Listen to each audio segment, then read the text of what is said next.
Renan Santos, que está conosco hoje aqui no estúdio, está fazendo uma turnê pelo Recife, na verdade pelo Brasil, né, começando pelo Recife, e já aqui conosco. Seja muito bem-vindo, bom dia. Bom dia, uma honra estar presente aqui com vocês, espero contribuir bastante e trocar bastante ideia. A gente está com Romualdo de Souza, deixa eu apresentar aqui, Romualdo de Souza está lá em Brasília, nosso correspondente em Brasília, Fernando Castilho, da JC Negócios, e também nosso participante da bancada aqui do Passando a Limpo sempre. Eu quero começar, Renan, já explicando aqui que o senhor é pré-candidato pela missão. Pela missão. Eu queria que o senhor explicasse para a gente o que é a missão. Maravilhoso. Eu até estava acompanhando seus stories, divulgando o programa de hoje. E há ainda, na parte das pessoas, uma confusão entre o Movimento Brasil Livre, que eu fundei em 2014 junto com meus amigos, Kim Kataguiri, acho que talvez seja o nome mais conhecido, e o partido, né? São duas entidades diferentes, ainda que o partido seja uma consequência do movimento.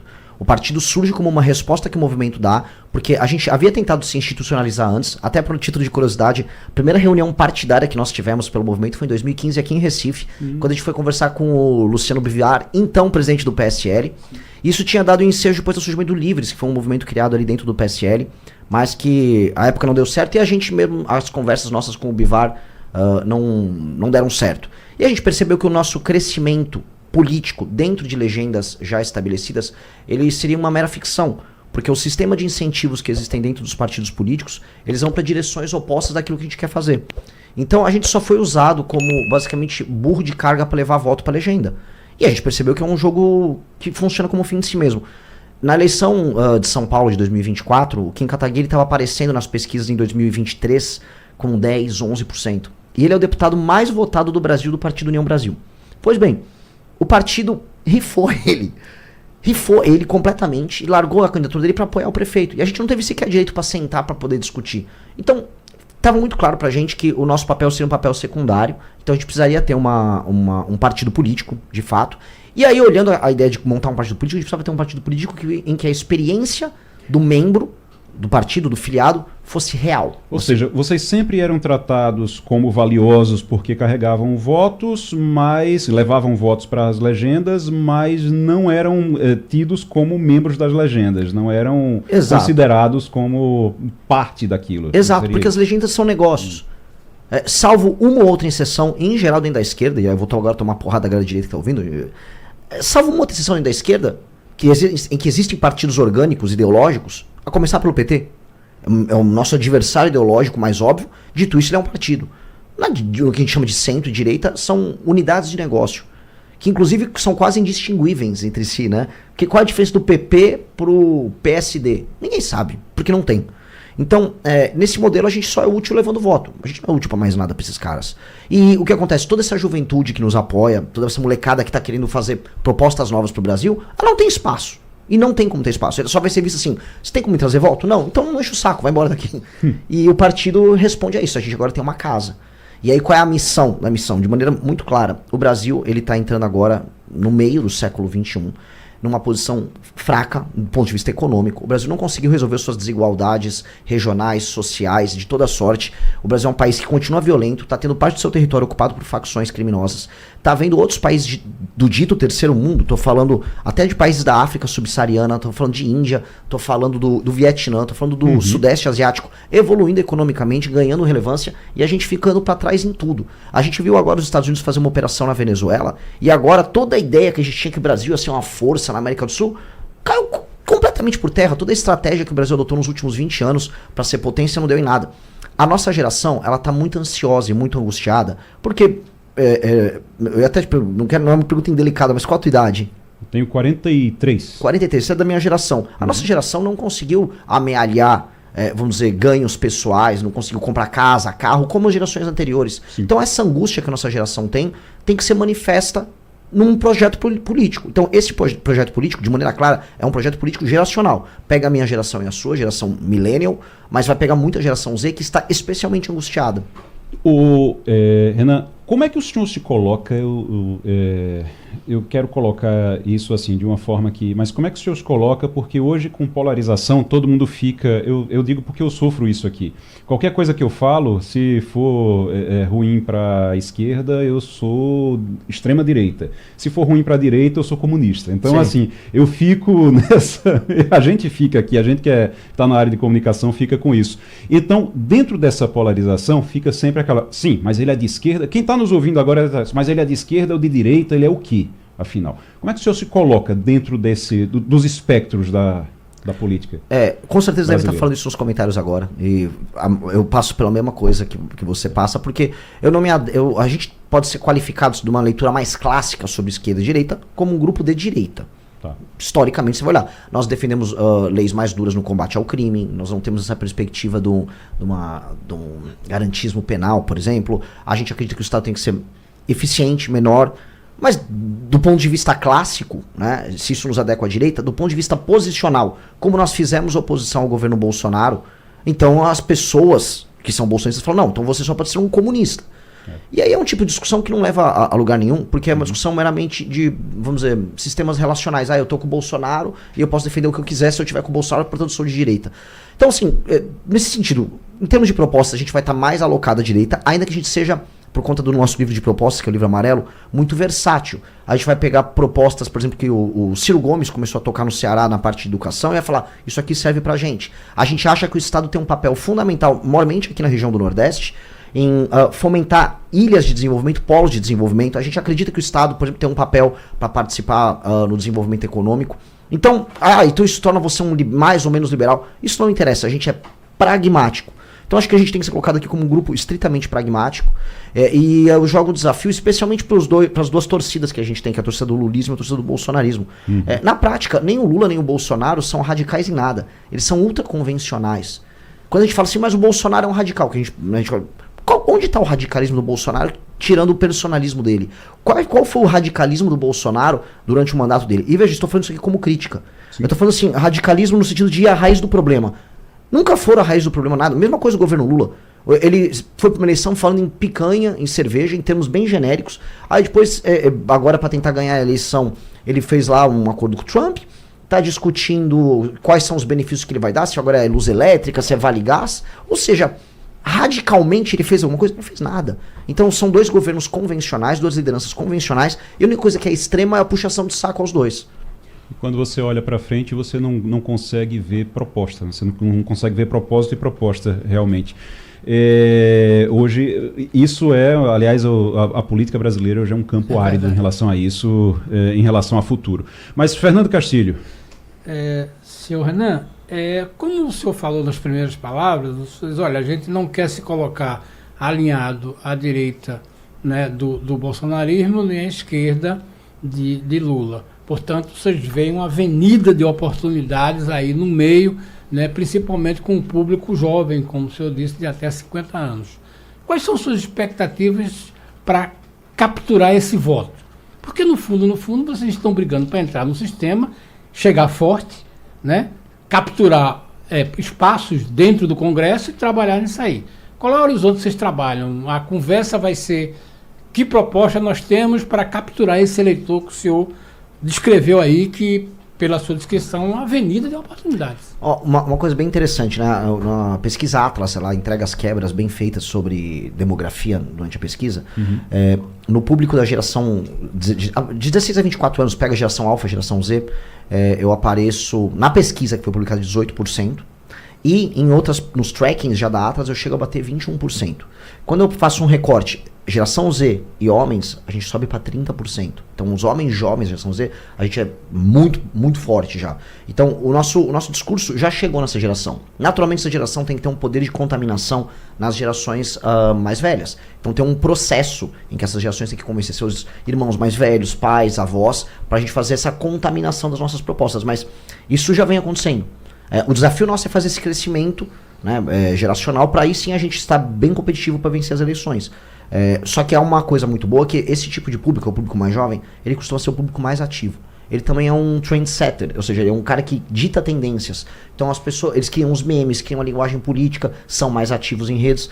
E esse fenômeno é um fenômeno muito interessante. O Trump começou com esse público, o próprio Bolsonaro começou com esse público, e o Milei começou com esse público na Argentina. Então eu tô bem animado nisso. Aí não sei se eu não quero me estender muito, mas em termos de propostas, a gente está respondendo de maneira muito intuitiva aos problemas que a nossa geração enfrenta. Então, os problemas econômicos na ordem dos privilégios, na ordem do Estado, que é muito injusto do ponto de vista dos privilégios, os problemas de desigualdades regionais que nós temos, essas brigas regionais que foram sendo construídas ao longo dos últimos anos, porque a polarização está saindo do lance ideológico e está indo para um lance regional, e pouca gente está comentando, e a questão da segurança pública.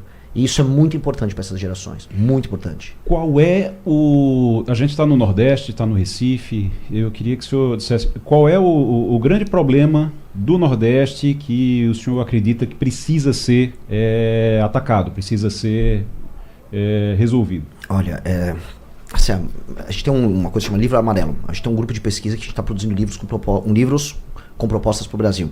E esse, de longe, é o maior desafio. Eu já começo essa pergunta, e assim, se a gente puder desenvolver bem esse tipo de discussão aqui no programa, eu ficaria muito feliz, porque essa pergunta é essencial. Resolver o Nordeste é resolver o Brasil. O resolver o Nordeste, você resolve, por exemplo, se você faz a geração de classe média no Nordeste, você muda o perfil eleitoral.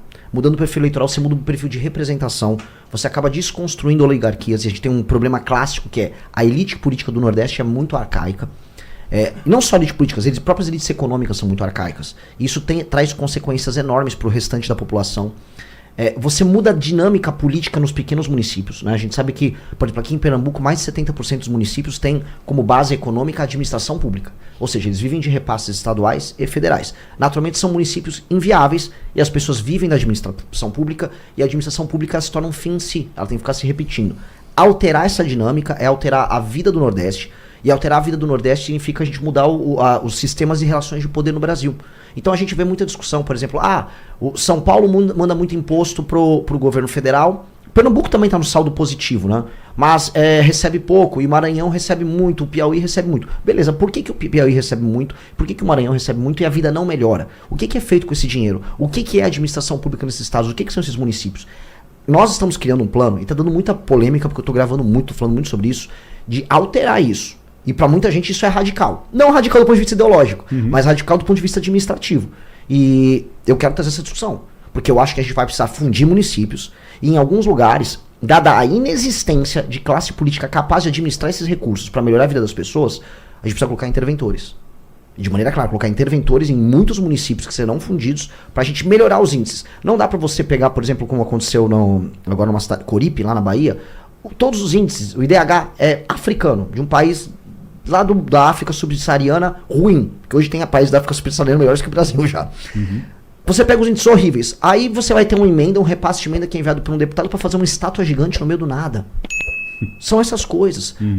Não dá pro dinheiro ser direcionado para isso, enquanto o prefeito não tem obrigação nenhuma em melhorar os índices do SAEB, o IDEB não melhora, os índices de saneamento não melhoram. Então não há, por parte da administração pública, nenhum tipo de empenho ou cobrança da própria população que vende o voto para os políticos em melhorar a vida. Então o dinheiro é coletado ao redor do Brasil em atividades produtivas e é enviado para uma massa de administradores públicos improdutivos. Isso precisa ser alterado. E essa dinâmica precisa ser tocada assim, de maneira dramática. Então, a ideia, eu tinha visto já uma postagem sua nas redes, a ideia seria, uma das ideias no caso, seria fazer fusão de municípios. Fusão de municípios. Municípios que hoje não têm condição de se sustentar, junta 2, 3 municípios para poder... Sim.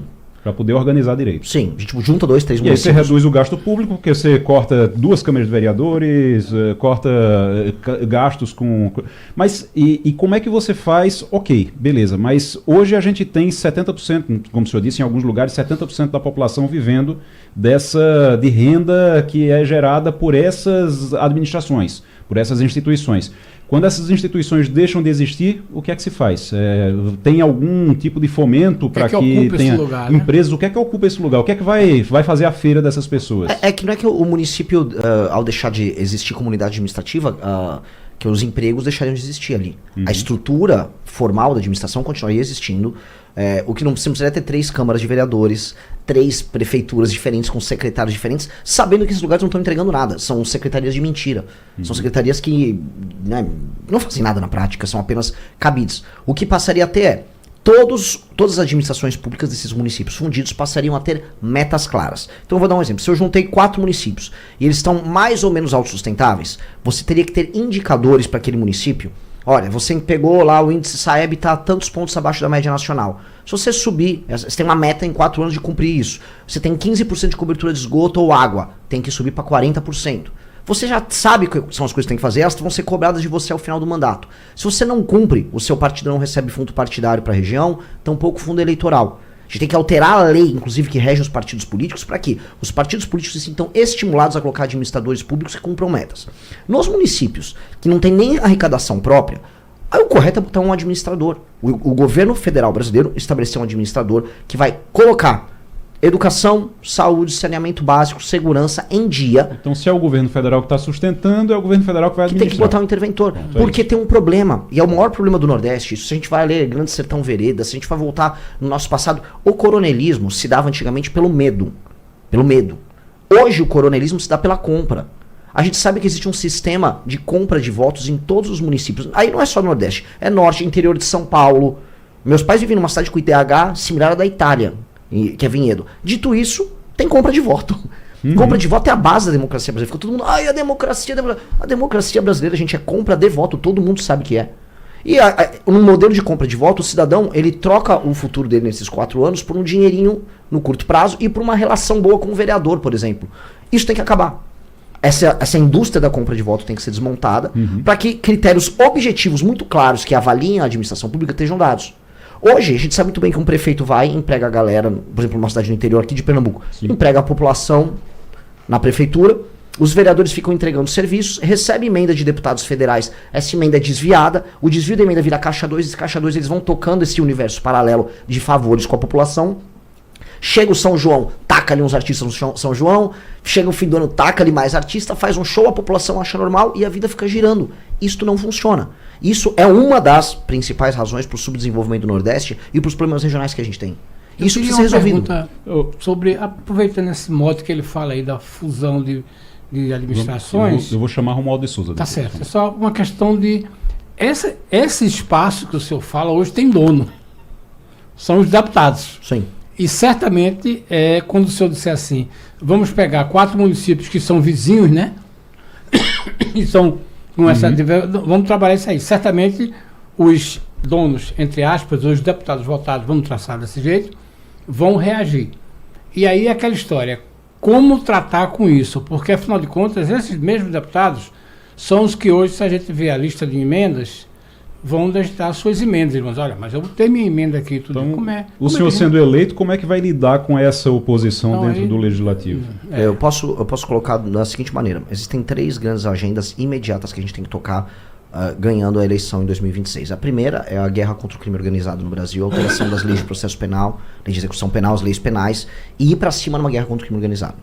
A segunda é uma reforma fiscal urgente, porque o Brasil está ficando sem espaço fiscal para investimento e a gente está indo para um colapso das contas públicas já para 2027 ou 2028. E a terceira é essa gigantesca reforma administrativa do Estado brasileiro. Eu começaria com as outras duas e, com base no andamento dessas 2 reformas, você ganha popularidade e força política suficiente para poder endereçar uma reforma que é uma reforma administrativa nacional. Os deputados vão ficar bravos com isso, mas a maior parte dos prefeitos, por exemplo, vão ficar felizes, porque você aumenta o poder relativo do prefeito dentro do partido. Hoje, o que são partidos políticos? Para quem está, para o ouvinte nos entender. O partido político hoje é uma máquina que participa de eleições de 4 em 4 anos, e essas eleições, conforme ela elege deputados, dão dinheiro para o partido. Então o partido existe para eleger deputado federal. É isso que eles fazem. Porque o deputado federal dá emenda, deputado federal dá fundo partidário e fundo eleitoral. E aí faz o dono do partido, que eles são donos, ficarem ricos. É isso. Tem que ser alterado isso. A gente tem que alterar essa dinâmica. Vamos para Brasília. Romualdo de Souza. Renan Santos, como vai o senhor? Bom dia. Bom dia. Eu queria fazer 2 perguntas para ganhar tempo. A primeira é, como é que o seu partido vai tratar a política institucional do fundo partidário e do fundo eleitoral? Vocês vão pegar o dinheiro ou vão fazer como o Novo, que disse que não pegaria, mas que mais cedo ou mais tarde acabou pegando? E a outra coisa é, o senhor tem uma experiência trabalha, inclusive, uma experiência familiar de trabalho em recuperação de empresas. O que é que o senhor acha que é possível levar essa experiência empresarial para a máquina pública e dar uma chacoalhada na política brasileira, Renan? Ambas excelentes perguntas. A primeira é a seguinte: nós vamos utilizar o fundo partidário e o fundo eleitoral. Nós já defendemos esse mesmo discurso que o Partido Novo por muito tempo, de que não era necessário e que não era correto. Eu realmente não acho correto os números que são destinados aos partidos políticos no Brasil, e chegando ao poder nós temos que alterar isso mesmo. Dito isso, não há como competir num jogo em que, por exemplo, a União Brasil, o PL ou o PT vão dispor de quase R$1 bilhão nas próximas eleições, e se eu ficar fazendo vaquinha na internet, talvez levante 2, 3, 4 milhões. Isso para uma eleição presidencial é completamente desproporcional e é feito para ser desproporcional. Portanto, mesmo assim, só para o pessoal entender, o partido está recém-montado, nós não temos direito a fundo partidário. Fundo partidário só se a gente passa de uma coisa chamada cláusula de barreira. E o fundo eleitoral que nós teremos é meramente para inglês ver, é um valor bem pequeno para dividir em mais de 1.000 candidaturas. Então, não tem, na prática, nós não temos nenhum dos dois. E nós vamos utilizar de maneira transparente, clara e focado no nosso projeto. Todo o dinheiro, quando nós viermos a ter o fundo partidário, todo o dinheiro dele vai ser utilizado para a formação de novos quadros.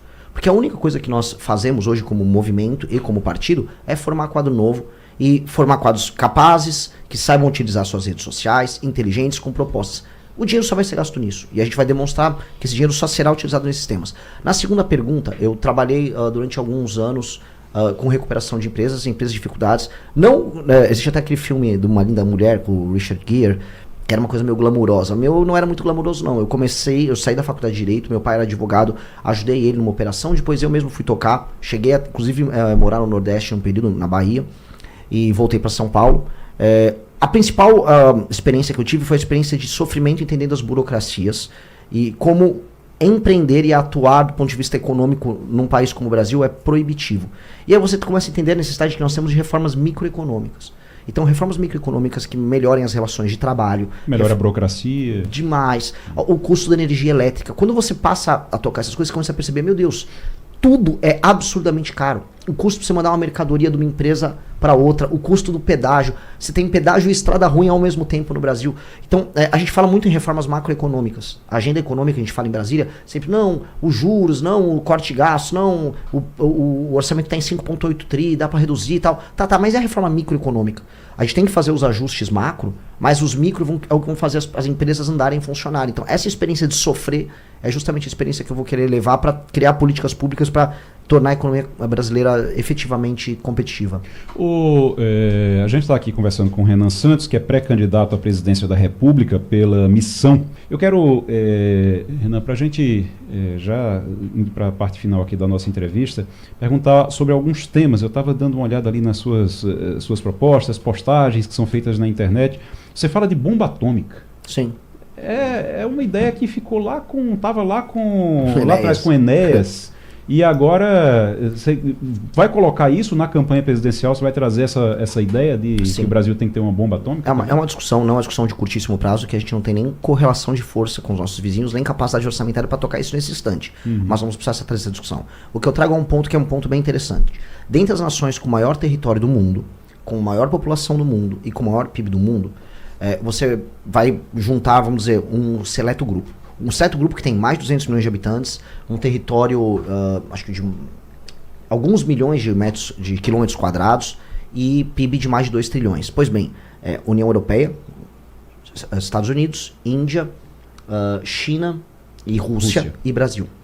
Esses 6 estão nessa condição. O único que não tem armamento nuclear é o Brasil. A Índia tem. A Índia fez isso sem ter saneamento básico. Hoje ela tem saneamento básico e armas nucleares. A gente não.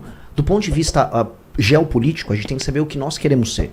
Se nós queremos ser uma das nações que nos próximos 100, 200 anos vai ditar os rumos do mundo, agora a gente tem que saber que a gente tem que ter capacidade soberana de garantir nosso território e de se proteger. A gente sabe muito bem que aquilo que a gente chama de direito internacional é baseado numa ordem pós Segunda Guerra Mundial que foi determinada pelos Estados Unidos.